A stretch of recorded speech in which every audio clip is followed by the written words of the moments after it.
Nuevamente, hermanos, feliz sábado. Una vez más me uno a las bienvenidas que ya se dieron. Para todos los que llegaron esta mañana después del primer mensaje, nos da mucho gusto estar aquí, en esta iglesia, en esta ciudad, compartiendo el mensaje de verdad presente. Estamos unidos por un mensaje, y es el mensaje de verdad presente, el mensaje de los tres ángeles. Aunque nosotros estamos allá por Texas, ustedes están acá, pero el mensaje que predicamos es el mismo. Así que damos gloria a Dios por estar unidos, estar vinculados por ese mensaje. Y me da mucho gusto ver a los hermanos aquí de Cape Coral que llegaron. Dios les bendiga, hermanos, cuánto me alegra verlos acá. Y de la misma manera los que han llegado de Miami, los que han llegado de diferentes lugares, de diferentes iglesias. Es un gusto estar aquí con ustedes. Y que Dios les bendiga a todos, que su presencia del Señor aquí les santifique sus vidas a cada uno. Quiero agradecer que están apoyando la obra del Señor aquí con el ministerio del Evangelio Eterno. Gracias a Dios este ministerio ha perseverado en la misión que Dios le ha encomendado y ya por varios años se ha mantenido haciendo esta obra. Dios sin duda ha sido bueno y ha provisto de todo lo que se requiere para que la obra avance. Y el Señor pues inspiró al pastor Pérez para que hiciera la obra así con los medios de comunicación. De la misma manera nosotros por allá, solamente que no nos hemos lanzado a lo de los periódicos, pero me llamó eso la atención de los códigos postales. Creo que podemos unirnos nosotros con ustedes, dando códigos postales de por allá, dando el dinero para que estos periódicos también se distribuyan allá. Así que gracias a Dios porque este ministerio ha tenido esta visión y Dios lo ha ayudado a perseverar. Yo quiero animarlos, hermanos, a que apoyen este ministerio con sus recursos, que no dejen ustedes de dar diezmos y ofrendas para que este ministerio haga la obra. Dios es el que está al frente de la obra y Él es el que provee los recursos, pero lo hace a través de hijos e hijas fieles que Él tiene en cada ministerio. Nosotros por lo menos allá dependemos siempre de lo que Dios nos da a través de hermanos y hermanas que de diferentes partes nos envían recursos. Ahora que estamos prácticamente pues embarcados, digamos así, en este gran proyecto médico misionero, he podido ver, hermanos, cómo la mano de Dios obra, proveyendo los recursos que se necesitan en el momento preciso.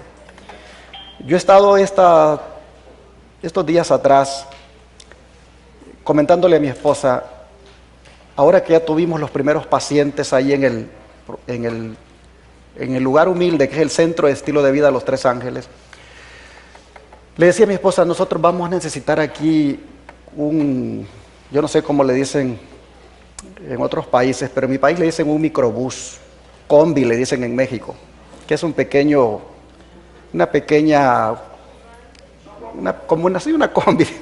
combi. Yo creo que entienden ese término combi todos aquí, ¿verdad?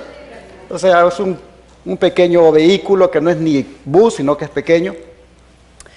Pero vamos a necesitar, le digo yo, para sacar a los pacientes y llevarlos a hacer sus terapias de agua salada en el mar.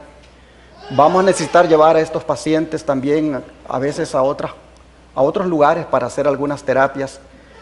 Y necesitamos ese microbús o combi para poder transportarlos. Y como yo veo cómo nos va llevando el Señor y cómo van entrando los recursos, yo digo, pues para eso no hay, para eso no tenemos. Pero miren cómo es Dios. Allí estoy sentado y me acaba de entrar un texto del hermano que nos regaló el terreno. Tenía el tiempo de no escribir y dice, les voy a leer el texto.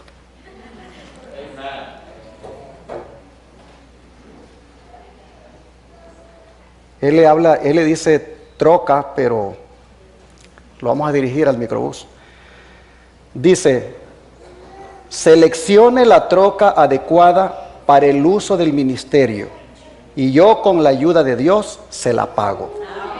Preferible que sea nueva para que la usen por muchos años. Bendiciones. Señor, de verdad que dan ganas de llorar, hermanos. de ver cómo Dios te pone lo que necesitas en el momento apropiado. Como Él sabía que esta semana, estos días atrás, con mi esposa le decía, vamos a necesitar ese vehículo. Pero Dios le dice a Él, dáselo ahorita que lo necesita. Así que le doy gloria a Dios, hermanos, porque así va llevando el Señor estos ministerios. Estos ministerios avanzan por fe. Hacemos cosas por fe, sin tener los recursos, pero Dios los da en el momento en que nos ponemos a trabajar para Él.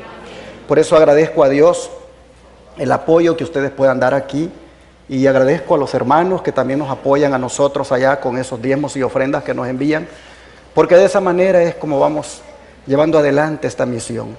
Ahora, como dije ayer, agitando el brazo derecho del mensaje del tercer ángel, como es la Reforma Pro Salud y la obra médica misionera, haciéndola gratuitamente para las personas. Ahí las personas se sorprenden cuando dicen, ¿y cuánto nos van a cobrar? Nada les decimos.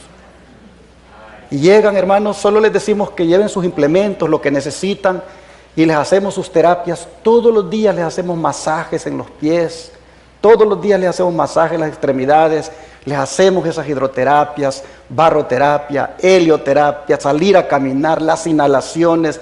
Llegó un hermanito sobreviviente del COVID que sus pulmones habían quedado bien dañados, apenas podía respirar, apenas podía hablar, y comenzamos a hacerle las terapias, las inhalaciones, y hermanos, en poquito tiempo, como los 3 días, ese hermanito estaba hablando fluidamente, tenía una energía, tenía mucho aire. Dios estaba haciendo la obra con él. Otro hermano llegó con 400 de azúcar, de elevada, a 400. Y llegó allí y comenzamos a hacerle los tratamientos. Primero la dieta. Y ya cuando comenzó con la dieta le hicimos la prueba de los signos vitales. Y imagínense ustedes, de 400 que había llegado, ya le había bajado a 200. Seguimos con los tratamientos, siguió en el proceso y después le bajó a 105. Y seguimos y después le quedó en 88. Toda gloria al Señor. Dios, hermanos, cura a través de los remedios naturales. Dios cura a través de la dieta. Y cuando vemos esas cosas maravillosas decimos, esta es la obra que vamos a hacer en el tiempo final. Como dice la sierva del Señor, no habrá más obra ministerial, sino solamente obra médica misionera. Entonces, así estamos ahora allá, por 4 canales de televisión, predicando el mensaje de los 3 ángeles, por una radio también, y ahora con el proyecto médico misionero, como es el Centro de Estilo de Vida Los 3 Ángeles. Y Dios, hermanos, como está con ustedes aquí, está con nosotros allá. Solo les pedimos sus bendiciones para que el Señor siempre nos provea de los recursos, de todo lo que necesitemos, y que la obra de Dios no se detenga por falta de recursos. Bueno, hermanos, vamos entonces a continuar con nuestra temática de hoy. Cuando estaba pensando qué puedo llevar allá a Florida, el Señor me ilumina con ese tema. ¿Por qué no preparas a los hermanos para la gran crisis que viene? Y entonces el Señor me ilumina este tema, preparándonos para la gran crisis de la historia. Y yo no tenía, hermanos, más que solo el título. Y ahora, Señor, ¿qué hago? Y comenzó el Señor a darme los temas. Y fue así como ayer estuvimos inmiscuidos en ese análisis, porque vamos a vernos enfrentados a una crisis como la que Pablo tuvo, es decir, la de comparecer ante gobernantes, la de comparecer ante autoridades. Y esa será una crisis porque no es que vamos a comparecer delante de ellos porque nosotros les vamos a ir a tocar la puerta y queremos hablar con ellos, sino porque nos van a llevar, y nos van a llevar allí denigrados, nos van a llevar allí por calumnias, por malos informes. Y la hermana White dice que tenemos que estudiar la Biblia, porque ahí vamos a ir a dar testimonio de nuestra fe. Así que la mejor manera, decíamos anoche, de prepararnos para esa crisis es estudiando como nunca la palabra de Dios. Y esta mañana hemos visto que vinculado a la crisis, pues estará un decreto de muerte. Y la manera de enfrentarlo, o de prepararnos para enfrentarlo, es teniendo el valor, la confianza y la devoción que tuvo Esther. Es decir, que nos volquemos ahora más que nunca a la oración y ser determinados en ser fieles a Dios, cueste lo que cueste. Hemos visto que nos debemos preparar para la crisis teniendo la esperanza y la fe de Mardoqueo, la reverencia a la santa ley de Dios y la lealtad a Dios antes que a los hombres de Mardoqueo. De esa manera debemos prepararnos para enfrentar nuestro decreto de muerte que vendrá. Pero continuando con esta temática de la preparación para la gran crisis de la historia, no puedo dejar de tocar este otro tema que tiene por título Contrarrestando el boicot contra nosotros. Entendiendo el término boicot como la acción que se dirige contra una persona o entidad para obstaculizarle el desarrollo o funcionamiento de una determinada actividad social o comercial. La profecía dice que eso justamente se va a hacer contra nosotros. Abramos la Biblia en Apocalipsis 13, versículos 16 y 17.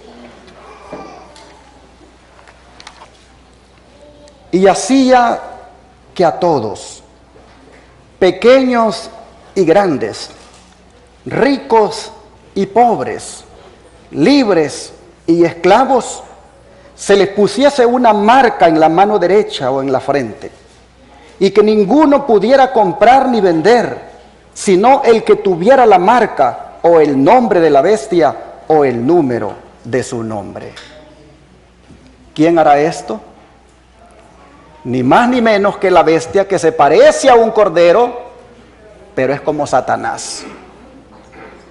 La necesidad de comprar o vender para suplir las necesidades básicas como la comida y el vestido va a forzar a cada persona en todo el mundo a decidir si adora a la bestia o si arriesga a sufrir el castigo.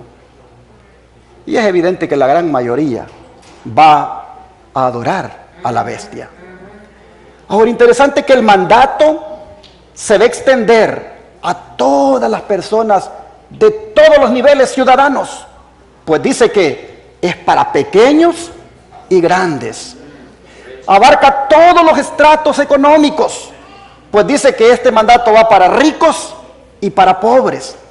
Y abarca todas las categorías sociales, pues dice que esto va para libres y esclavos. En otras palabras, nadie estará exento. Pero ¿quién es esta bestia que impondrá este boicot? El apéndice, escuche, el apéndice del deseado de todas las gentes lo dice bien claro, se lo pongo acá. Hay pruebas, dice, de que el gobierno norteamericano hará esto y que obligará a todos sus súbditos a recibir esta marca en la diestra, absteniéndose de todo trabajo, o en la frente, es decir, libremente y por su profesión de fe. ¿Hay pruebas para esto? ¿De que la nación norteamericana lo va a hacer? Sí, sí hay pruebas. Interesante que diga que la marca se va a poner sobre la mano derecha o sobre la frente. ¿Por qué razón? Porque la marca está dedicada o está diseñada para afectar los pensamientos y las acciones. Está diseñada para que la aceptes por convicción o para que la aceptes por conveniencia. Y en verdad, dice este apéndice del deseo de todas las gentes, en verdad, dice, las pruebas abundan de que la nación norteamericana va a hacer esto. Ya varios estados, dice, por separado, han perseguido a los que realizaban trabajos comunes en domingo. Por la multiplicación de las decisiones judiciales contrarias a la Constitución y al verdadero espíritu americano, y por la enorme presión de los entusiastas religiosos sobre los magistrados, la nación de los Estados Unidos se está dirigiendo hacia el fin lógico de los pasos ya dados, a saber, una unión completa de la Iglesia y el Estado, y la elevación del domingo al estado de ley. ¿Qué vendrá luego? Habrá quienes, dice, en conciencia, obedientes a Dios y a su palabra, no podrán observarla. No podrán rendir obediencia al estandarte de otra potencia. ¿Por qué? Porque nuestra potencia es Jehová de los ejércitos. Dice, no podrán rendir obediencia al estandarte de otra potencia, por motivos de conciencia. Por lo tanto, dice, las leyes se volverán más estrictas, pero serán violadas por razones de conciencia. ¿Por parte de quiénes van a ser violadas? Por los adventistas de corazón, por los que de verdad, hermanos, estén comprometidos con la verdad presente para este tiempo. Ellos, por motivo de conciencia, no van a aceptar esa marca, que como ya lo está diciendo aquí, no es otro día que el domingo, siendo impuesto como día de descanso por ley. Dice que el gobierno, cegado y lanzado en su carrera fatal, creerá necesario mantener su falsa dignidad. Impondrá multas y penalidades cada vez más severas, hasta la confiscación de los bienes. A ver, en el tema anterior, ¿quién le quitó los bienes o quién había ordenado que le quitaran los bienes a los judíos? Amán. Amán, el decreto decía, denle muerte y quítenle los bienes. Oh, aquí estamos viendo que la nación norteamericana impondrá multas y penalidades cada vez más severas y hasta la confiscación de los bienes y la privación de la ciudadanía. ¿Cuánto te costó hacerte ciudadano de esta nación? ¿Cuántos años tuviste que esperar? Pues bueno, hasta la ciudadanía te la van a quitar si no te sometes a esta ley de aceptar la marca de la bestia. Y ahora mire, se lo puse en rojo para que vean lo que, por eso es que le puse contrarrestando el boicot contra nosotros. Los herejes no podrán ni comprar ni vender. ¿Serán cómo? Boicoteados. Los herejes.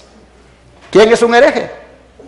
Todo aquel que disiente de la doctrina oficial que se establece por ley. Dice, serán boicoteados. Y aún más dice, si persisten en lo que un gobierno cegado llama obstinación, serán considerados traidores. Y el castigo que merece la traición es ¿qué cosa? La muerte. Igual como lo vimos en el tema anterior. La profecía declara, dice, que el gobierno de los Estados Unidos llegará aún a decir que a los tales se les ha de dar muerte. Lo ya explicado demuestra que el camino en el cual ha entrado ya la nación de los Estados Unidos conduce lógicamente a este fin. Y no solo esto, sino que su influencia al respecto hará retroceder al mundo a la Edad Media, a la ruina completa de la Iglesia y el Estado. Los que no saben estas cosas pueden tratarlas como increíbles, mas si tan solo quieren investigar, pueden comprenderlas. Ahí está en el apéndice El deseo de todas las gentes, página 781. Así entonces nosotros vemos que el boicot lo impondrá esta nación contra aquellos que no quieran aceptar la marca de la bestia. Esto, hermanos, ¿qué va a provocar en nosotros?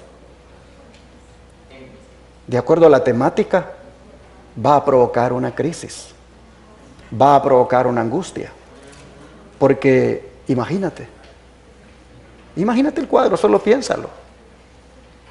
Necesitas comprar la comida de tus hijos, necesitas comprar alguna medicina, necesitas comprar comida, tantas cosas básicas, y no podrás a menos que tengas la marca de la bestia, que no es otra cosa que aceptar, porque el domingo por obligación es el día que hay que guardar. Hermanos y hermanas, no podemos sustraernos a esa realidad, ni dejar de pensar.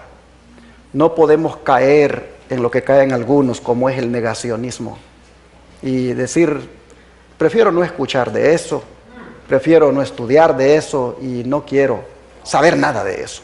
No podemos caer nosotros en eso, porque está escrito para que nosotros vayamos, hermanos, preparándonos para eso. La crisis nos va a llegar, querramos o no. Nos llegó ya en cierta manera, pero esto no es nada. La angustia va a llegar. Se habla de un previo tiempo de angustia en el cual nos vamos a ver involucrados.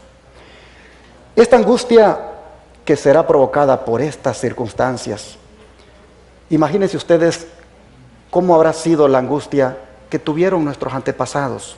Por ejemplo, David. La Biblia habla de la angustia de David. ¿Qué les parece? Vamos ahí al Salmo 25, verso 17.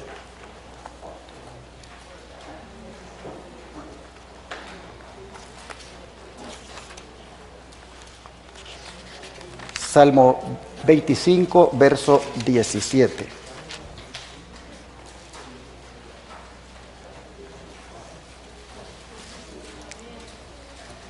Dice: las angustias de mi corazón se han aumentado. Sácame de mis congojas. Así oraba David. Así le decía al Señor que se encontraba su corazón angustiado y se habían aumentado. Hermanos, la crisis sanitaria en la cual nos metieron y nos siguen metiendo, básicamente hace que cada vez se aumente la angustia, tal como David. Y la congoja, pues está a muchos llevándolos a enfermarse solo de eso, de pura congoja. Pero nosotros encontramos aquí a David orándole a Dios y diciéndole cómo se encontraba, la condición en la que estaba.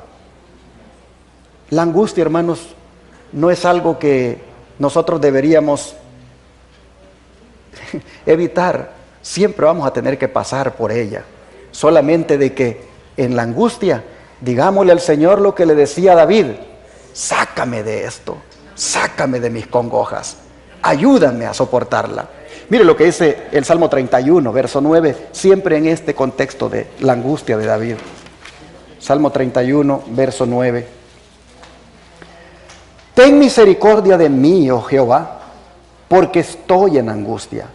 Se han consumido de tristeza mis ojos, mi alma también y mi cuerpo. Vean ustedes cómo estaba este siervo. Estaba lleno de angustia, de tristeza. Todo él estaba pasándola difícil. No somos los únicos que podamos estar enfrentando la crisis ahora, ni los que vamos a enfrentar la que viene. Estos siervos también lo hicieron, pero hablaban con el Señor, le contaban su condición y le pedían misericordia a Dios. Lo único que nos va a sostener a nosotros es la misericordia del Señor.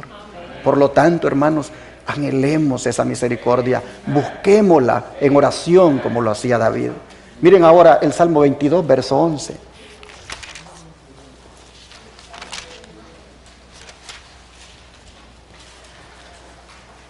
No te alejes de mí, porque la angustia está cerca, porque no hay quien ayude. Nosotros vamos a pasar una situación parecida, donde no va a haber quien ayude humanamente hablando. Cuando no puedas comprar ni vender, cuando ese boicot económico contra ti por ser fiel se imponga, hermanos, no habrá quien ayude. Pero entonces, hermanos, oremos como oraba David y digámosle al Señor: no te alejes de mí. Es decir, hermanos, el brazo en el cual nos vamos a apoyar es el brazo de Jehová nuestro Dios. Y esta manera de David de enfrentar su soledad, de que no había quien lo ayudara, esta es la manera como nosotros también debemos actuar. Ahora el Salmo 18. Salmo 18, verso 6. Aquí es reiterado esto. Y dice: en mi angustia invoqué a Jehová y clamé a mi Dios. Él oyó mi voz desde su templo y mi clamor llegó delante de él a sus oídos. Hermanos, Desde el santuario va a venir la ayuda para nosotros. Desde el santuario celestial, a donde está Cristo intercediendo por nosotros, de allí vendrá el auxilio. David decía, desde el templo, de allí que venga la ayuda. Oh, hermanos y hermanas, nosotros debemos también lanzar nuestra mirada, poner nuestra mirada allá en el santuario celestial, porque desde allá Dios escucha las oraciones de sus hijos. Él está, dice, atento, sus oídos al clamor de cada uno de nosotros. Y muchas son, dice, las aflicciones del justo, pero de todas ellas, ¿qué cosa? Le librará Jehová. Así que, hermanos, nunca quitemos la vista del santuario, nunca quitemos el pensamiento del santuario. Cuando tú no puedas comprar ni vender, clama hacia el santuario y de allá vendrá la ayuda. Y luego miren ustedes el Salmo 23, verso 5, la seguridad que nos da. Aderezas mesa delante de mí, en presencia de mis angustiadores. Unges mi cabeza con aceite, mi copa está rebosando. Y el 6 dice, ciertamente el bien y la misericordia me seguirán todos los días de mi vida, y en la casa de Jehová moraré por largos días. Hermanos, en presencia de los que impongan el boicot, en presencia de los que nos angustien con el boicot, Dios va a aderezar mesa delante de nosotros. No se nos vaya a olvidar. No se nos vaya a olvidar. Cuando tú no puedas comprar ni vender, acuérdate, Él va a aderezar mesa delante de ti. ¿Cómo lo va a hacer? Yo no sé, pero Él ha comprometido su palabra aquí. La sierva del Señor comentando estas cosas, y de aquí para allá va a hablar el don profético, porque el don profético pues tiene el mensaje adecuado para cuando esta crisis llegue. Nos dice la sierva del Señor, el tiempo de angustia está por llegar para el pueblo de Dios. Será entonces, dice, cuando se va a promulgar el decreto prohibiendo comprar o vender a los que guardan el sábado del Señor, y que los va a amenazar con castigos y aún la muerte si no observan el primer día de la semana como día de reposo. Ahí está. O aceptas el domingo, guardas el domingo y te sometes a la ley dominical para que puedas comprar y vender, o no, y no lo podrás hacer. Así que esto será un tiempo de angustia. Y hemos leído los versículos de cómo David manejó su angustia, cómo David, hermanos, en su angustia siempre al Señor, al Señor, al Señor, hasta que dijo, mesa adereza Él delante de mí. Entonces nosotros también, en la angustia que se va a venir por este boicot, la sierva del Señor dice que tenemos que prepararnos. Mire lo que dice: los adherentes a la verdad son llamados ahora para elegir entre desechar un claro requerimiento de la palabra de Dios o perder su libertad.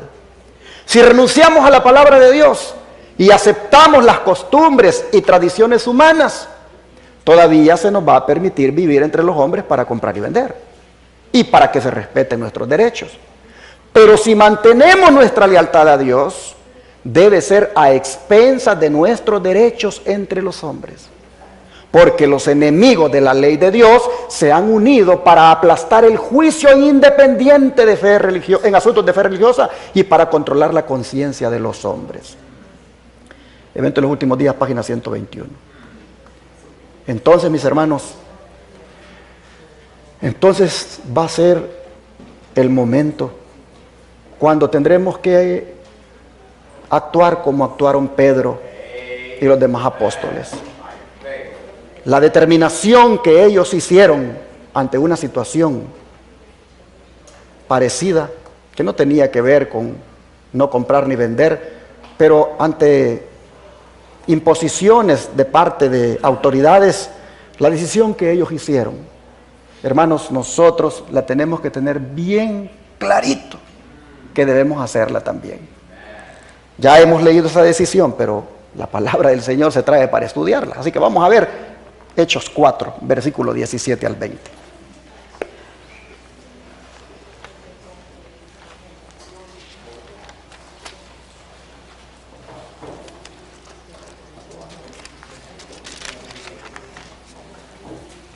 Hechos 4, versículos 17 al 20.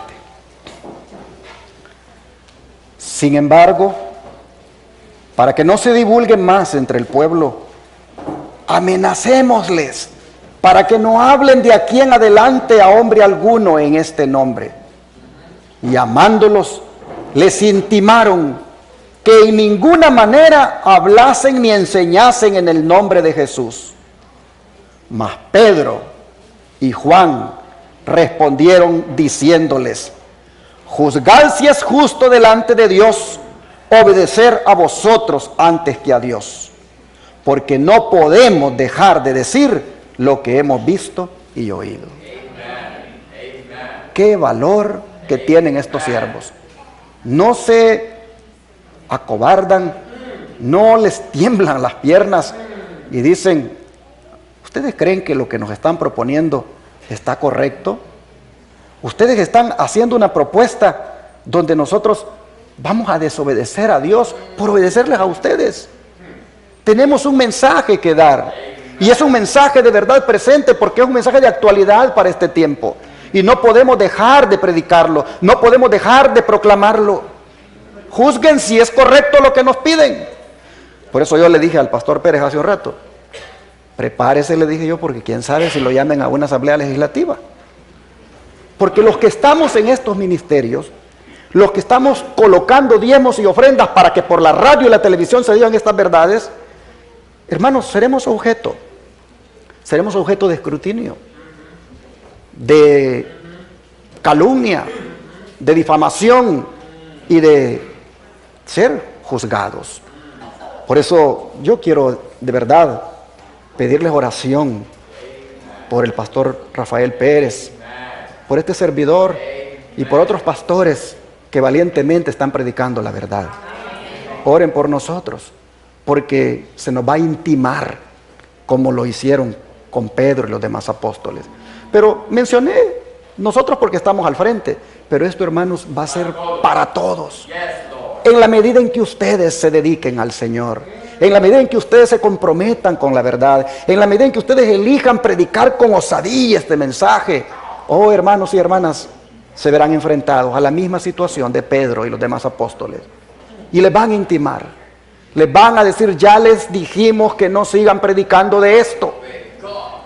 Y cuando eso suceda, hermanos, ojalá que no nos tiemblen las piernas y que digamos como Pedro: ¿cómo vamos a obedecerles a ustedes si eso implica desobedecer a Dios? Por eso lo reitera él en Hechos 5:29. Hechos 5, 28 y 29. Dice: diciendo, porque no hicieron caso a lo que les habían dicho las autoridades, lo vuelven a capturar y dicen: ¿no les mandamos estrictamente que no enseñaran en ese nombre? Y ahora han llenado a Jerusalén de esa doctrina y quieren echar sobre nosotros la sangre de ese hombre. Respondiendo Pedro y los apóstoles dijeron: es necesario obedecer a Dios antes que a los hombres. Ya dejen de predicar de ese sábado. Ya dejen de predicar de esa ley. Únanse al sábado verde. Métanse en esta agenda climática. ¿Por qué tienen que ir siempre contrario a lo que se está disponiendo a nivel mundial? Donde después de la COP26 hemos acordado ver cómo le damos más seriedad a esto del cambio climático, y las iglesias están detrás. ¿Por qué ustedes son los únicos que están hablando un asunto diferente? Ya dejen de hablar de ese su sábado y pónganse en sintonía con el sábado verde. Oh, hermanos y hermanas, cuando palabras como esas se escuchen, ya sabemos lo que debemos responder. Es necesario obedecer a Dios antes que a los hombres. Como dijo el pastor Pérez, los mensajes de verdad presente y los mensajes en un congreso no son para, ¿verdad?, sobarnos la espalda y hacernos sentir emocionalmente, pues así como agradable todo, sino que son para que pensemos cuál es el papel que vamos a jugar en esta crisis, cómo la vamos a encarar. Y ojalá, hermanos, que el espíritu de los apóstoles sea nuestro espíritu también. Dígase la sierva del Señor. El pueblo de Dios, dice, reconocerá el gobierno humano como una ordenanza divinamente designada, y por precepto y ejemplo enseñará la obediencia a ella como un deber sagrado, siempre y cuando su autoridad se ejerza dentro de su esfera legítima. Pero cuando sus demandas entren en conflicto con las de Dios, debemos elegir obedecer a Dios antes que a los hombres. Debe reconocerse y obedecerse la palabra de Dios como una autoridad que está por encima de toda legislación humana. El así dice el Señor no debe desecharse por un así dice la iglesia o el Estado. Oigan esto. El así dice el Señor no debe desecharse por un así dicen la iglesia y el Estado. La corona de Cristo debe elevarse por encima de todas las diademas de los potentados terrenales. Por encima, hermanos, de los presidentes de este mundo, por encima de los gobiernos de este mundo, por encima de ellos está Jehová nuestro Dios. Y su palabra es la última que nosotros debemos siempre tener en cuenta. No hay tal cosa que la última palabra la dice tal o cual gobierno. Así lo etiqueten a uno de lo que quieran. Nosotros debemos ser siempre fieles al Señor. Dice Satanás, dice, les ofrece a los hombres los reinos del mundo si ellos le ceden la supremacía. Muchos hacen esto y sacrifican el cielo. Es mejor morir que pecar. Es mejor padecer necesidad que defraudar. Es mejor pasar hambre que mentir. Así está escrito en Eventos de los Últimos Días, página 121. Pero hermanos y hermanas, yo quiero compartirles esta mañana 3 maneras de contrarrestar este boicot contra nosotros. Y las 3 maneras de contrarrestarlo, la primera de ellas es alimentándonos con la palabra. ¿Cómo? ¿Cómo yo puedo contrarrestar el boicot económico alimentándome con la palabra? Oh, hermanos y hermanas, es que el que se alimente con la palabra va a tener la fe necesaria para enfrentar esa situación. Los que se alimenten de la palabra, hermanos, sus promesas que están aquí de Dios le van a sostener. Los que se alimenten con la palabra va a tener la ayuda necesaria en ese tiempo. En la crisis provocada por este boicot, que no tengas que comer porque no puedes comprar. Oh, hermanos y hermanas, no se te olvide lo que Jesús le dijo al diablo allá en el desierto. Vamos a leerlo, Mateo 4, versículo 2 al 4. Mateo 4, verso 2 al 4.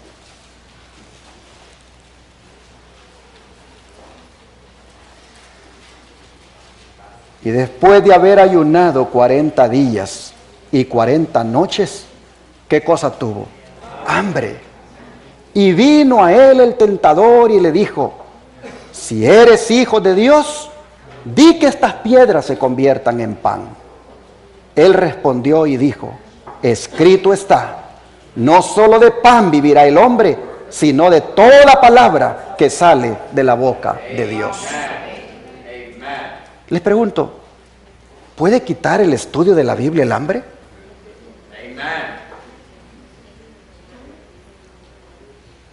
¿Puede quitar el hambre física el estar estudiando las Escrituras?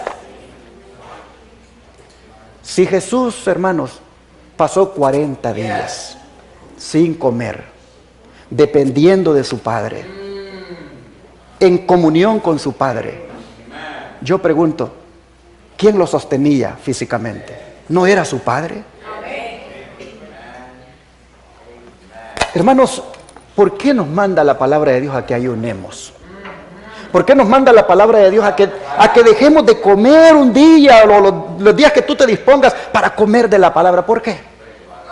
Porque vienen días, hermano, hermana, donde por el hambre ahí te va a tocar el enemigo. Mira cuándo se acercó el diablo a tocar a Jesús, cuando ya tuvo hambre. Cuando Jesús paró de ayunar, allí el hambre le vino. Yo creo que si Jesús no hubiera parado de ayunar y hubiera seguido, no lo tienta el diablo, porque estaba sostenido. El Señor lo sostenía. Pero para de ayunar y luego tiene hambre.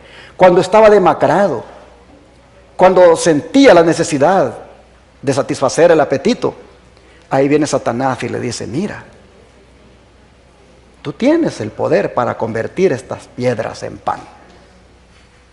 Así nosotros vemos, hermanos, que Jesús es tentado cuando la crisis provocada por el hambre es más fuerte. Pero ¿con qué se defiende él y qué es lo que dice él? Él dice que escrito está que no solo de pan vive el hombre, sino de toda palabra que sale de la boca de Dios. No solo de comida vive el hombre. Y ahora sirva el Señor, Elena White, mire la aplicación que hace. No solo dice con el pan vivirá el hombre, mas con toda palabra que sale de la boca de Dios. Muchas veces, dice el que sigue a Cristo, se ve colocado en donde no puede servir a Dios y llevar adelante sus empresas mundanales. Tal vez le parezca que la obediencia a algún claro requerimiento de Dios le privará de sus medios de sostén. Satanás quisiera hacerle creer que debe sacrificar las convicciones de su conciencia. Pero lo único en que podemos confiar en este mundo es en la palabra de Dios. Pues dice: buscad primeramente el reino de Dios y su justicia, y todas estas cosas os serán añadidas. Aún en esta vida no puede beneficiarnos el apartarnos de la voluntad de nuestro Padre Celestial. Cuando aprendamos a conocer el poder de su palabra, no seguiremos las sugestiones de Satanás para obtener alimento o salvarnos la vida. Lo único que preguntaremos será: ¿cuál es la orden de Dios y cuál es su promesa? Y conociéndolas, dice, obedeceremos la primera y confiaremos en la segunda. Y la orden de Dios es que tú no debes sacrificar tus principios, tú no debes violentar tu conciencia solamente para tener el derecho de comprar o vender. Hermanos y hermanas, esta crisis no va a ser fácil. Hoy solo la hablamos y la predicamos, pero cuando ya la tengamos enfrente, allí vamos a demostrar de qué calibre somos. Allí, hermanos, es donde verdaderamente nosotros vamos a ver si como Cristo vamos a responder al que nos tiente. Mira, no solo de comprar aquí en esta tienda esta comida, o no solo de comprar este producto, este otro, yo puedo vivir. Yo puedo vivir alimentándome de la palabra de Jehová. Si el Señor lo dice, es porque se puede. Hermanos, cuando nosotros estemos estudiando la Escritura, yo no sé si a ustedes les ha pasado, pero a mí me ha pasado que he estado estudiando la Biblia, pero bien profundamente, y ni hambre tengo. Está tan sabroso aquello que hasta el hambre se me quita. Lo que pasa es que nosotros no lo hemos probado, hermanos. Nosotros estamos con aquello de que ya viene la hora de lonche, ya viene la hora de cena, ¿y qué voy a comer aquí? ¿Qué voy a comer allá? Quitémonos esos pensamientos por un día o los días que sean y pongámoslos solo en la palabra de Dios, y ustedes van a ver que sí se puede vivir de la palabra de Jehová. Oh, hermanos, ¿cuál es la orden de Dios y cuál es su promesa? Conociéndolas, obedeceremos la primera y confiaremos en la segunda, dice la mensajera del Señor en el deseo de toda la gente, página 96. Y ahora miren el enlace que hace ella, el vínculo que hace ella de esto que le pasó a Cristo con lo que nos va a pasar a nosotros en este decreto o en este boicot. Dice: en el último gran conflicto de la controversia con Satanás, los que sean leales a Dios se verán privados de todo apoyo terrenal, porque se niegan a violar su ley en obediencia a las potencias terrenales. Se les prohibirá comprar o vender. Finalmente será decretado que se les dé muerte, pero al obediente se le hace la promesa: habitarás en las alturas, fortaleza de roca será en su lugar y acogimiento, se les dará su pan y sus aguas serán ciertas. Los hijos de Dios vivirán por esta promesa. Serán alimentados cuando la tierra esté asolada por el hambre. Esto está vinculado a lo que Jesús experimentó en el desierto cuando fue tentado. Hermanos, vamos a ser tentados. El diablo nos va a tentar en el momento más duro de la crisis. Mira, acepta la marca de la bestia para que puedas comprar. ¿No ves que necesitas la comida? ¿No ves que tus hijos la necesitan? Acepta la marca. No seas tan fanático. Pero entonces, mis hermanos, acordémonos de cómo Jesús le respondió a Satanás y así respondamos nosotros también. Hermanos y hermanas, la promesa que nos da la sierva del Señor aquí es que el Señor de todas maneras va a proveer, porque dice que nuestro pan y nuestra agua estarán seguros. Si un cuervo le llevó de comer a Elías, ¿quién puede dudar de que Dios use hasta animalitos para que nos lleven la comida? Oh, mis hermanos, no nos olvidemos que Dios es todopoderoso y que en la crisis más difícil allí nos va a acompañar. Y no solamente nos va a sostener esta promesa que el hermano Guay habla aquí, de que el pan y el agua estarán seguros, sino que también nos va a sostener estas otras que están aquí, por ejemplo la de Deuteronomio 8, versos 2 y 3.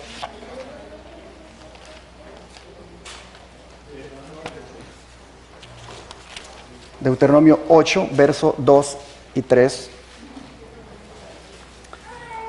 Dice: y te acordarás de todo el camino por donde te he traído, Jehová.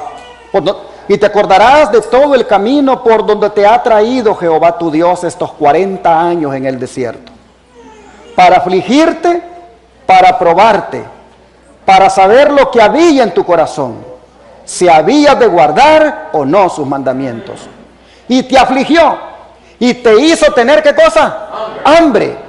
Y te sustentó con maná, comida que no conocías tú ni tus padres la habían conocido, para hacerte saber que no solo de pan vivirá el hombre, mas de todo lo que sale de la boca de Jehová vivirá el hombre. Y luego dice el verso 4: tu vestido nunca se envejeció sobre ti, ni tu pie se te ha hinchado en estos 40 años. Oh, hermanos y hermanas, ¿qué nos está diciendo el Señor acá? Yo tendré el control de todo. Acuérdense de los israelitas, 40 años. Y yo les di de comer un alimento que nunca habían conocido. Nunca se les hinchó el pie. Las sandalias nunca se desgastaron. Porque Dios estaba cuidando de su pueblo. Así que no vayamos, hermanos, no vayamos a claudicar en esa hora difícil. Acordémonos de este sermón. Este día se nos recalcó que cuando llegue ese momento que no podamos comprar y vender, nos acordemos del pueblo de Israel, cómo Dios por 40 años les dio de comer. Y el tiempo que dure ese decreto, el tiempo, hermanos, que se imponga esa ley, el tiempo que pasemos, Jehová nos va a dar de comer. Ahora vea lo que dice el Salmo 37, versículo 19. Salmo 37, verso 19.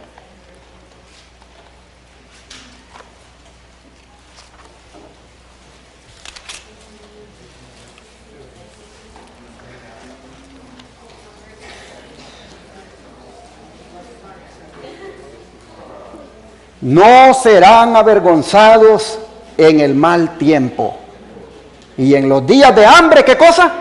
Serán saciados. No serán avergonzados en ese mal tiempo. Dios va a proveer, Dios va a suplir. Así que estamos viendo, hermanos, que la primera manera de contrarrestar ese boicot es estudiando la palabra, porque las promesas que hay en ella nos van a sostener, nos van a incrementar la fe y nos van a hacer recordar que Dios no nos va a abandonar. Hebreos capítulo 3, versos 17 y 18. Hebreos 3, versos 17 y 18.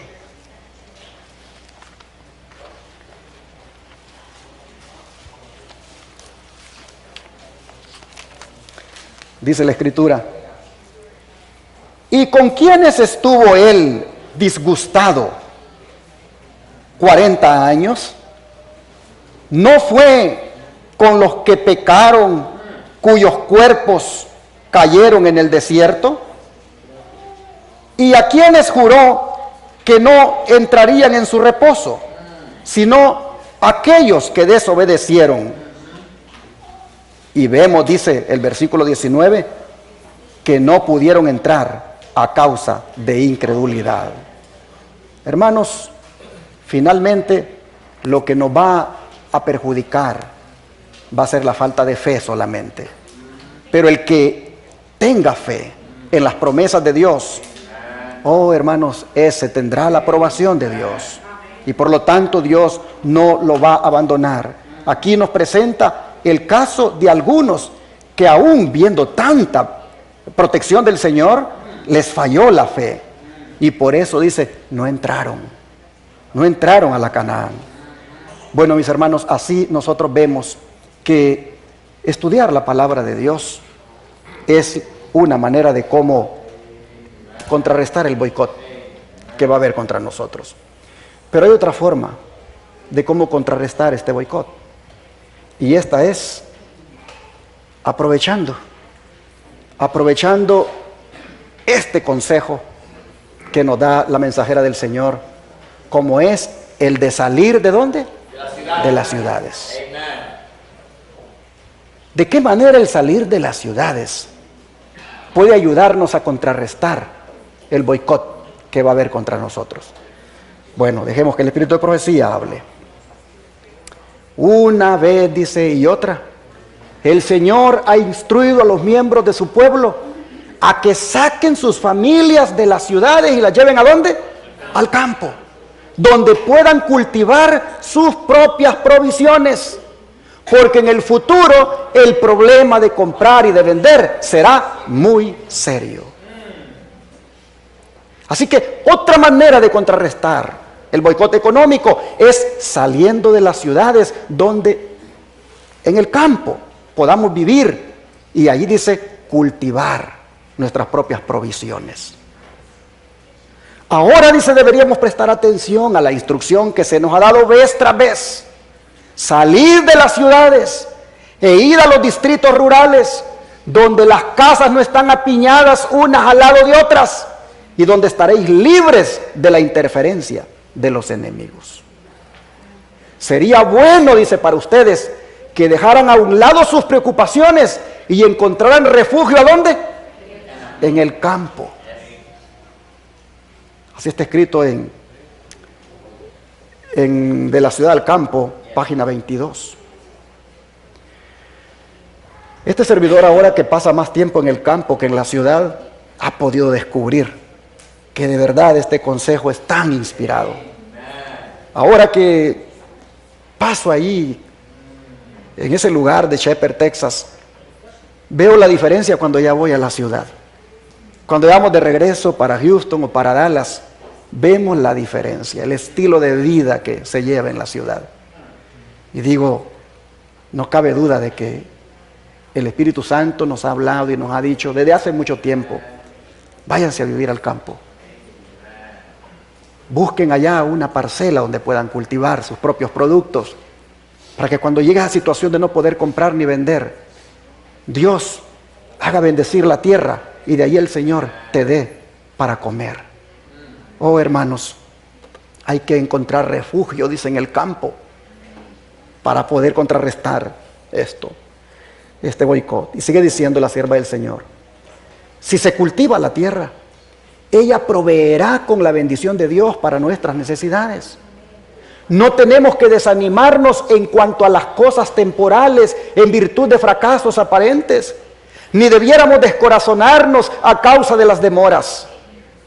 Debiéramos trabajar el suelo en forma alegre, esperanzada y agradecidamente, creyendo que la tierra encierra en su seno ricas provisiones para el obrero fiel.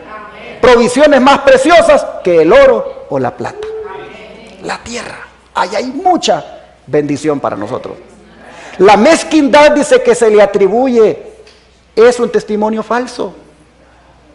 Mediante un cultivo, dice, adecuado e inteligente, la tierra entregará sus tesoros para beneficio de la humanidad. Las montañas y las colinas están cambiando. La tierra se está envejeciendo como ropa de vestir. Es cierto. Pero la bendición del Dios que preparó una mesa para su pueblo en el desierto no cesará jamás. En otras palabras, aunque la tierra se esté envejeciendo, Dios de todas maneras hará por milagro de Él que la tierra produzca. Solamente sal al campo. Vete a vivir al campo. No nos vamos a quedar de brazos cruzados, solo sabiendo que viene un boicot. Y bueno, ya dijimos que Dios nos va a cuidar, pero no hagamos nada. No. También dice la sierva del Señor, porque viene ese boicot de no poder comprar y vender, vete al campo. Cultiva tus propios productos. Ya deja de ser consumidor y conviértete en un productor. Y esto, hermanos, es bueno para nuestros hijos también. Mire lo que dice la sierva del Señor. Que los padres no se dejen tentar por ninguna ventaja temporal que los induzca a descuidar la educación de sus hijos. Siempre que sea posible, los padres tienen el deber de establecer su hogar en el campo en bien de sus hijos. Hay que proteger cuidadosamente tanto a los niños como a los jóvenes. Debería mantenérselos alejados de los centros de iniquidad que hay en nuestras ciudades. Permitamos que los rodee la influencia de un verdadero hogar cristiano, un hogar donde more Cristo. Carta 268 del año 1906. Pero ese lugar está fuera de la ciudad. Y sigue diciendo, ha llegado el tiempo cuando a medida que Dios abra el camino, las familias deberían salir de las ciudades. Los niños deberían ser llevados al campo. Los padres deberían conseguir un lugar tan apropiado como lo permitan sus recursos. Aunque la casa sea pequeña, debe estar rodeada por terreno que pueda ser cultivado. Comentábamos con mi esposa, porque estamos buscando allá en nuestro país un lugar, allá en el monte. Y le digo, ¿qué casita vamos a hacer allá? Y nosotros pensamos que una de tierra, allá le llaman adobe, a esas casitas que se hacen, ¿verdad?, de tierra. Y vamos a vivir de una manera rústica, le digo, de una manera sencilla, que solo sirva eso como para pasar la noche, para estar protegidos ahí de las inclemencias del tiempo, pero no hacer esas inversiones y esas construcciones que nos hagan amar tanto eso, porque a la hora de la hora, por esas cosas nos vamos a quedar. Tenemos que ser, dice aquí la sierva del Señor, casas pequeñas, pero que tengan un terreno donde pueda ser cultivado. Lo más importante de ir a vivir al campo no es la casa, sino el terreno donde puedas cultivar. Sigue diciendo la sierva del Señor, un retorno a los métodos más sencillos será apreciado por los niños y los jóvenes. El trabajo en la huerta y en el campo constituirá un cambio agradable en la cansadora rutina de las lecciones abstractas, a las cuales sus mentes jóvenes no debieran jamás estar limitadas. Esta variación será especialmente valiosa para el niño nervioso que encuentra en los libros lecciones agotadoras y difíciles de recordar. Hay para él salud y dicha en el estudio de la naturaleza, y las impresiones hechas no desaparecerán de su mente por cuanto estarán asociadas con objetos que se hallan constantemente ante sus ojos.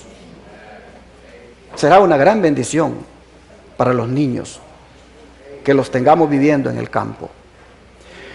Pero hermanos, para salir de las ciudades es necesario una tercera manera y que va prácticamente a ayudarnos a contrarrestar el boicot. Y esa es, hermanos, teniendo fe. Pero la fe del patriarca Enoc. Se necesita tener fe para hacer estas cosas. De otra manera parecen locuras, parecen extremismo, parecen fanatismo. Se necesita fe. Y Enoc, la Biblia dice que fue un hombre de fe. Leamos lo que dice de él en el libro de Hebreos 11, versículos 5 y 6.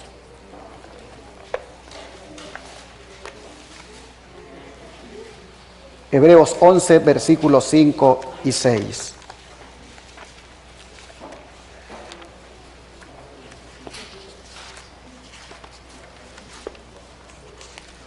Dice la Escritura lo siguiente.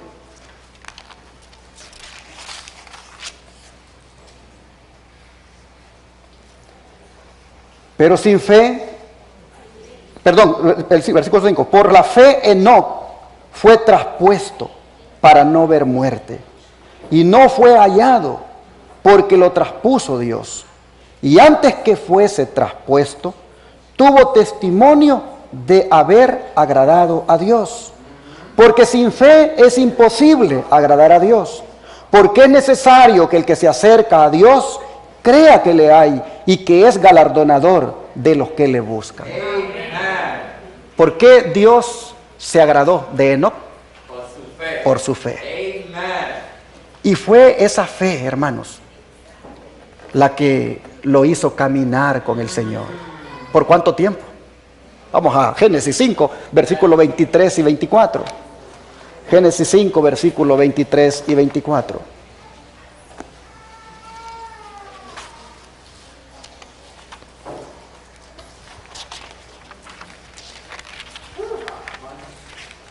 Aquí nosotros miramos lo siguiente. Génesis 5, 23 y 24. Y fueron todos los días de Enoc 365 años. Caminó pues Enoc con Dios y desapareció porque se lo llevó Dios. ¿Cuántos años caminó Enoc? ¿Cuántos siglos es eso? 3 siglos. Durante 3 siglos agradó a Dios, porque fue un caminar de fe en el Señor. Hermanos y hermanas, la fe le agrada al Señor. La fe, el Señor la recompensa. Y cuando por fe nosotros decimos, voy a salir de la ciudad y me voy a ir a vivir al campo, y por fe hace los movimientos, por fe usted se mueve, hermano, hermana, usted va a ver cosas maravillosas que Dios va a hacer. No espere a tener el dinero, no espere a tener todo lo que usted quisiera. Avance. Cuando el pueblo de Israel puso un pie en el mar, ¿qué pasó? El mar se abrió.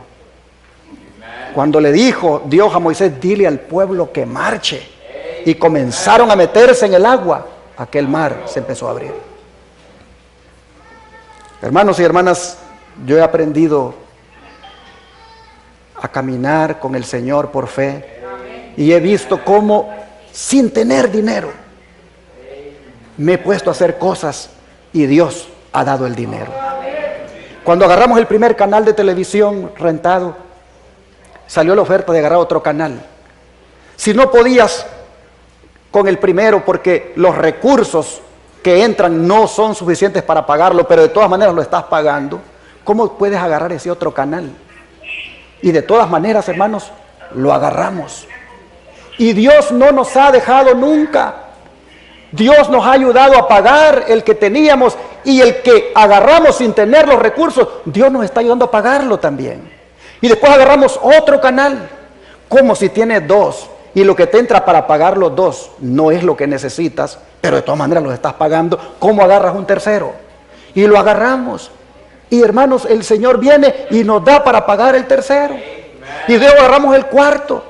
¿Cómo agarras un cuarto canal si lo que te entra para pagar los 3 no es lo que necesitas? Te está entrando menos. ¿Cómo estás agarrando un cuarto? De todas maneras hay que agarrarlo. Y Dios viene y te da el dinero para pagar los 4.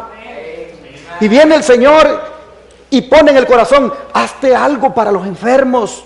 Algo completamente gratis para ellos. Hay gente que tiene que irse a México a internarse a lugares donde les es muy caro. Haz algo aquí en Estados Unidos, sencillo, humilde, y aplica lo que aplican por allá, pero gratuitamente. Busca un terreno. Y comienzo a buscar el terreno. Y cuando estoy buscando el terreno, me habla ese hermanito que me manda el texto y dice, oiga, el Señor me ha puesto en mi corazón que le regale 10 acres de terreno para que haga algo por los enfermos. ¿Y cómo usted sabe? Le digo, que yo ando haciendo esto. ¿Cómo usted sabe que yo ando buscando un lugar para justamente hacer algo por los enfermos? No sé, dice, Dios me puso en mi corazón que le hablara. Entonces, hermanos, venimos y nos metemos a esto. Y hasta ahora Dios no ha parado de dar los recursos para hacer todo lo que se ha hecho. Hay que, hermanos, solamente avanzar, solamente ponernos a hacer para Dios, y Dios suplirá lo que haga falta conforme a sus riquezas en gloria. La fe. Necesitamos, hermanos, orar por fe. Como Enoc, miren, 3 siglos caminando con el Señor, un caminar de fe. Fue tan bonito ese caminar que dijo: Dios, mejor vente conmigo ya. Y se lo llevó. Mire lo que dice la sierva del Señor hablando de esto. El andar de Enoc con Dios no era en éxtasis o visión, sino en todos los deberes de su vida diaria. No se hizo ermitaño, ni se separó completamente del mundo, porque tenía en este mundo una obra que hacer para Dios. En la familia y en su trato con los hombres, como esposo y padre, como amigo y ciudadano, fue él leal y firme siervo de Dios. O sea, caminar por fe, andar por fe, no es estar en éxtasis, sino es hacerlo en todos los deberes de la vida. En medio de una vida de labor activa, Enoc mantuvo constantemente su comunión con Dios. Cuanto mayores y más apremiantes eran sus labores, tanto más constantes y fervientes eran sus oraciones.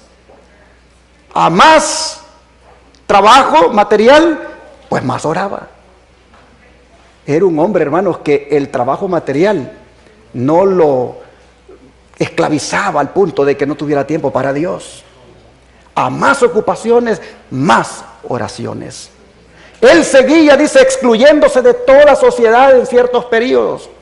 Después de permanecer por un tiempo entre la gente, trabajando para beneficiarla por su instrucción y ejemplo, se retiraba para pasar un tiempo en la soledad, con hambre y sed de aquel conocimiento divino que solo Dios puede impartir. Al comulgar así con Dios, Enoc llegó a reflejar más y más la imagen divina.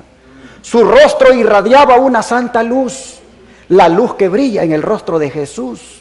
Esa misma luz, dice, se veía en el rostro de Enoc. Al terminar, dice, esos periodos de comunión divina, hasta los impíos contemplaban con reverente temor el sello que el cielo había puesto sobre su rostro. Hermanos, cuando Enoc venía de la ciudad, venía del campo a la ciudad, los impíos podían ver en el rostro de él algo especial. De la presencia de Dios, hermanos, se irradiaba en su rostro una luz especial. Dice que su fe se volvía más fuerte, su amor más ardiente con el transcurso de los siglos. Para él, dice, la oración era como el aliento del alma. Él vivía en la atmósfera del cielo. Por la fe, dice Enoc, fue traspuesto para no ver muerte. Antes que fuese traspuesto, tuvo testimonio de haber agradado a Dios. Dios, dice, nos llama a una comunión tal. Como fue la de Enoc, debe ser la santidad de carácter de aquellos que serán redimidos de entre los hombres en la segunda venida del Señor. Obreros Evangélicos, página 55. Así que, hermanos y hermanas, la tercera manera de contrarrestar el boicot es teniendo la fe de Enoc para proceder a cumplir con lo que el Señor manda. Pero saben que Enoc tenía un dilema, y es el dilema que muchos de nosotros tenemos. Yo sé que el pastor Pérez lo ha de tener, porque yo lo tengo, lo he tenido. Y el dilema es, pero ¿cómo con la gran misión que tengo que hacer aquí en estas ciudades? ¿Cómo yo me voy a ir al campo si tengo una gran misión aquí? Bueno, no somos los únicos que tenemos ese dilema. Enoc también lo tenía. Pero ¿cómo manejó Enoc ese dilema? Sigue diciendo la sierva del Señor. No se aisló de la gente convirtiéndose en ermitaño, pues tenía que hacer una obra para Dios en el mundo. Afligido por la maldad creciente de los impíos y temiendo que la infidelidad de esos hombres pudiera aminorar su veneración hacia Dios, Enoc eludía el asociarse continuamente con ellos y pasaba mucho tiempo en la soledad, dedicándose a la meditación y a la oración.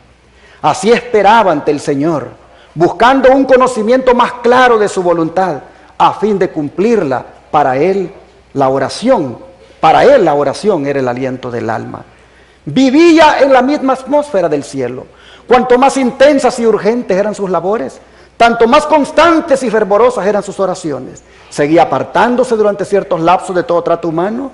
Después de permanecer algún tiempo entre la gente, trabajando para beneficiarla mediante la instrucción y el ejemplo, se retiraba con el fin de estar solo, para satisfacer su sed y hambre de aquella divina sabiduría que solo Dios puede dar. Manteniéndose así en comunión con Dios, Enoc llegó a reflejar más y más la imagen divina.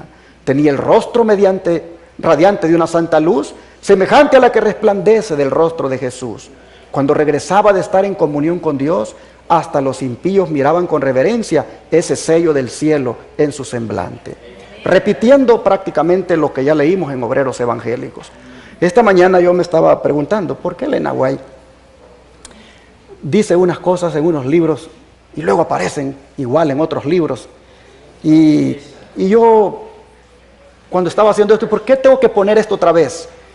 Y yo, hermano, llegué a una conclusión, que cuando el Señor así lo ha previsto, de que se repitan las enseñanzas en otros lugares, es para que su pueblo les ponga atención y las ponga por obra. Cuando tú oyes un sermón ahora y el mismo lo vuelves a oír en otra ocasión, hermano, hermana, en vez de decir lo mismo está predicando, dale gracias a Dios porque el Señor quiere que escuches lo mismo para que lo pongas por obra. Así nosotros vemos que se recalca la bendición que Enoc recibía al vivir fuera de la ciudad. El dilema era que él no quería dejar su hogar en el campo para ir a la ciudad donde vería el crimen y el pecado, pero sin embargo sentía que Dios lo instaba a ministrar. Pues vea lo que dice. Enoc no puso su morada entre los impíos, no se estableció en alguna Sodoma pensando salvarla. Se ubicó junto con su familia donde la atmósfera fuera lo más pura posible. De ese lugar a veces iba a los habitantes del mundo con su mensaje recibido de Dios. Le era penosa cada visita que hacía al mundo. Veía y entendía algo de la lepra del pecado. Después de proclamar su mensaje, siempre llevaba de vuelta consigo hasta su lugar de retiro a los que habían recibido la amonestación. En otras palabras, hermanos, él venía a la ciudad, predicaba y algunas de las personas a las que les predicaba se las llevaba con él ahí al campo para que fueran a experimentar lo mismo que él estaba experimentando. Ahora note qué sucedía con ellos. Algunos de ellos, dice, llegaron a ser vencedores y murieron antes que viniera el diluvio. Pero otros habían vivido por tanto tiempo rodeados por la corruptora influencia del pecado que no podían soportar la rectitud. Estos no retuvieron la pureza de la fe, sino que regresaron a sus antiguas prácticas y costumbres. Cristo Triunfante, página 51. Pero me gusta esto de Enoc, que no era egoísta. Es decir, él no vivía en el campo y solamente disfrutando todo para él, sino que él venía y compartía con los de la ciudad la bendición que estaba teniendo. Y aquí tenemos que aprender, los que estemos haciendo planes para salir de la ciudad al campo, o los que ya estemos en el campo. Tenemos que aprender a no ser egoístas y ver si hay alguien a quien podamos ayudar. Esta semana me dio mucho gozo. Un hermano en Sonora, México, me escribe y dice: pastor, ya salimos al campo, agarramos varias hectáreas de terreno, pero hay 4 hectáreas que nosotros no las alcanzamos a atender. Así que dígale ahí en los Estados Unidos a un hermano o hermana, cualquiera que quiera venirse a vivir aquí, que aquí tiene tierra donde poner su casa. Y le digo: hermano, ¿y usted le va a vender a ellos? No, ¿cómo voy a vender? Dice. No, solamente que vengan y coloquen su casa y que aquí cultiven estas hectáreas.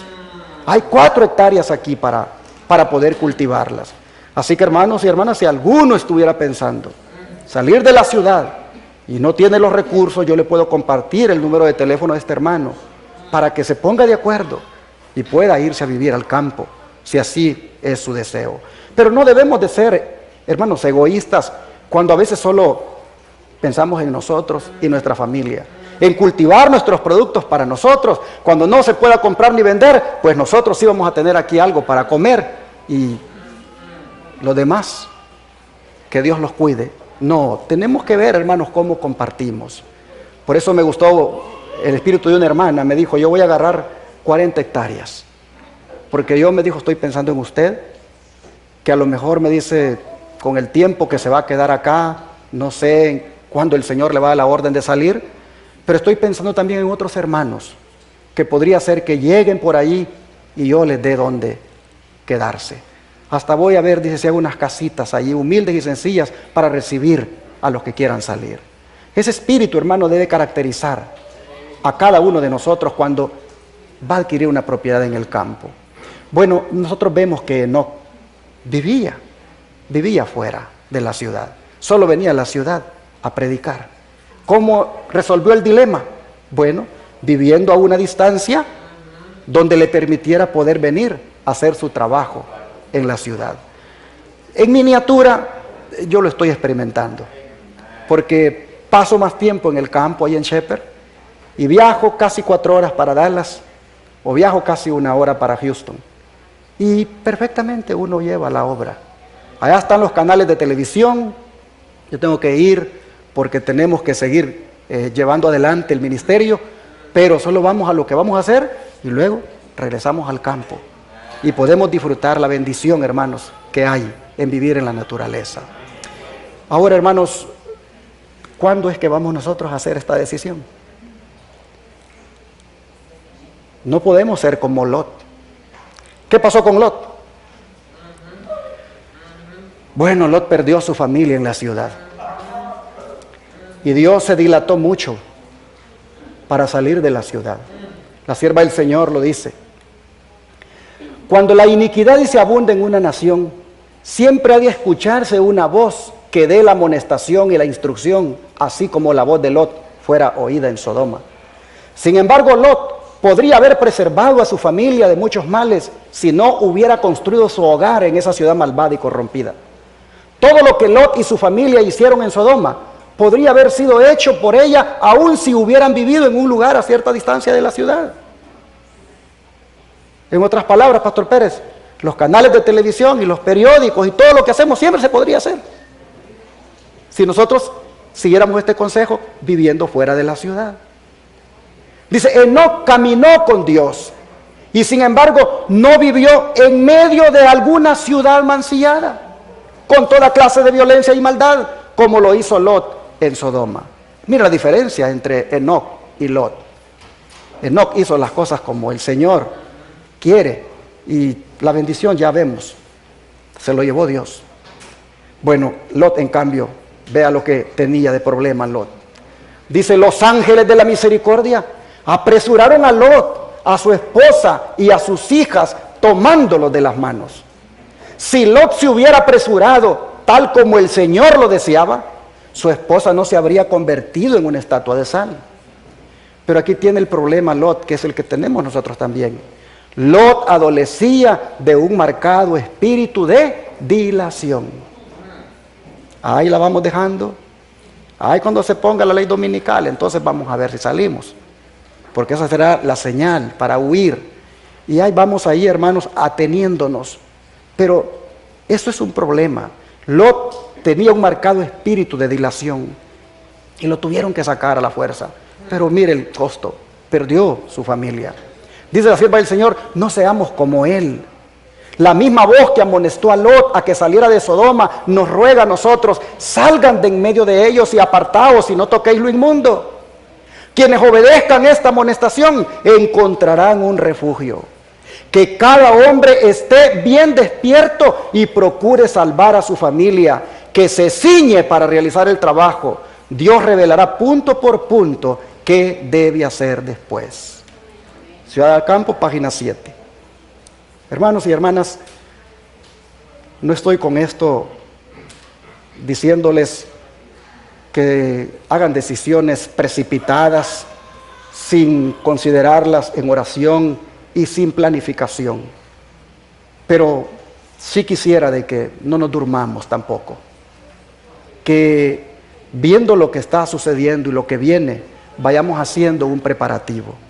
Y si hay dinerito por ahí, hermanos, adquiramos una parcela fuera de la ciudad. Cuando veníamos aquí entrando en la parte norte de este estado, mirábamos unas partes que se puede vivir perfectamente allí, fuera de la ciudad, en el campo. Yo quisiera también decirles que no caigamos tampoco en una congoja, en una ansiedad por esto si no tiene los recursos o si ciertas condiciones no le permiten hacerlo pronto. Porque de todas maneras, hermanos y hermanas, el control de los eventos finales lo tiene nuestro Dios. Habrá personas que posiblemente no puedan salir por alguna condición. Y puede ser que Dios las ponga a descansar antes de que venga la crisis. Habrá personas que no tienen los recursos para comprar, pero Dios puede proveer de alguien para que le comparta de la tierra, como este hermano de Sonora. Solo tenemos que orar y buscar y hablar, y Dios hará lo demás. Digo que no debemos caer en ansiedad, porque yo prediqué hace poco un tema sobre algunas personas que porque no pueden salir ahorita, porque no tienen para comprar, porque la condición física en la que se encuentran de salud no les permite hacerlo, pues llegan hasta desesperarse y se ponen enfermos por esto. Y yo mencionaba en ese sermón de que no se nos olvide que nosotros valemos más que los pajaritos y que valemos más que la hierba del campo y que el Señor, por lo tanto, verá cómo va a resolver esas situaciones. No quise en ese sermón minimizar la salida al campo. No quise minimizar el que hay que hacer esa decisión pronto en la medida en que se pueda.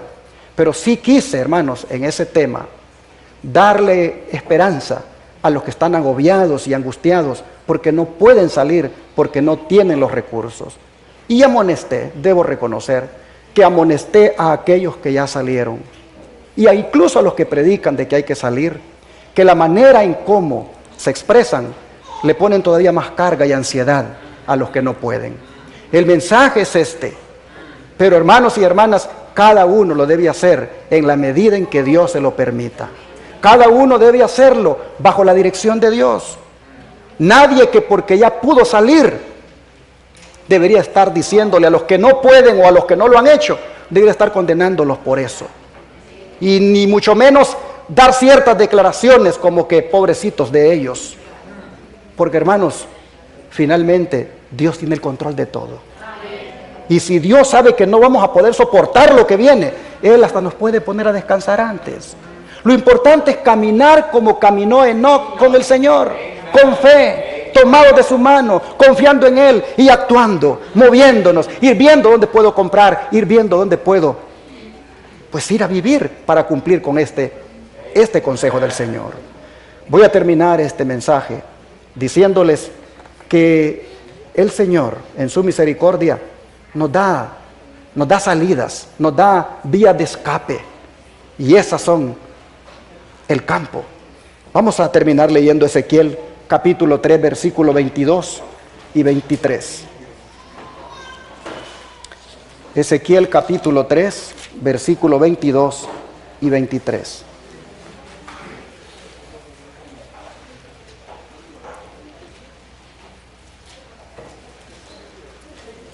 Vino allí la mano de Jehová sobre mí y me dijo: levántate y sal ¿a dónde? Al campo, y allí hablaré contigo. Y me levanté y salí al campo, y he aquí que allí estaba la gloria de Jehová, como la gloria que había visto junto al río Quebar, y me postré sobre mi rostro. Qué condescendencia, hermanos, la de Dios, la de venir para hablar con su siervo. Qué condescendencia la del Señor para venir a decirle a este siervo o darle las instrucciones de cómo debe hacer su ministerio. Pero le dice: sal al campo. Si le dice sal al campo es porque estaba en un lugar que no era el campo. Sal al campo y allí hablaré contigo. Me levanté, dice, y salí al campo, y allí me encontré con la gloria de Jehová. Allí me postré sobre mi rostro.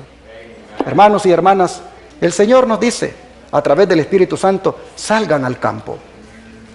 El Señor quiere sin duda hablarnos de una manera más directa en el campo.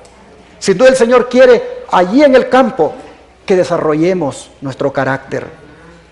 Hermanos, el propósito de la salida al campo es para desarrollar el carácter de Dios en nuestra vida. Y si el Señor dice a Ezequiel, sal al campo para hablar contigo, ojalá, hermanos, que nosotros también lo hagamos dentro de la sabiduría de Dios, en el tiempo de Dios, con los recursos que Dios nos dé, pero que lo hagamos porque sin duda en el campo Dios nos va a bendecir. Así, de esa manera, he compartido hoy estas formas de contrarrestar el boicot contra nosotros. Pero sobre todo, no se nos olvide que la presencia de Dios estará a nuestro lado en todo tiempo. Por eso escogí ese himno 108, que es prácticamente el himno que da esperanza. En ese himno, hermanos, que yo le pedí al pastor Pérez, pongámoslo antes de predicar y al final, después que termine cada tema, pongamos ese himno, porque ahí, hermanos, yo encuentro una gran esperanza. Así que venga el decreto, que venga el boicot, y el Señor nos ayudará para enfrentarlo. Que Dios nos ayude a ser fieles y determinados para que podamos ver la mano de Jehová moviéndose y actuando en favor de nosotros. Amén. Vamos a rodearnos para orar.